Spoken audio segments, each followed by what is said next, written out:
कारभारी आनंद झालाय म्हणाला, अहो कारभारी आनंद झालाय म्हणाला, मला ग बाई जायत तुळजापुराला, मला ग बाई जायत तुळजापुराला.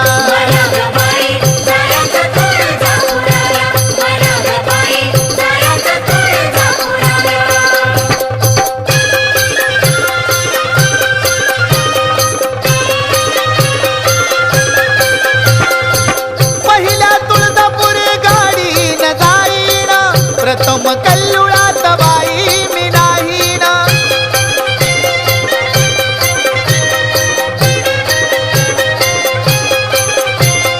आता मी उशीर लावू कशाला, आता मी उशीर लावू कशाला, मला ग बाई जायत तुळजापुराला, मला ग बाई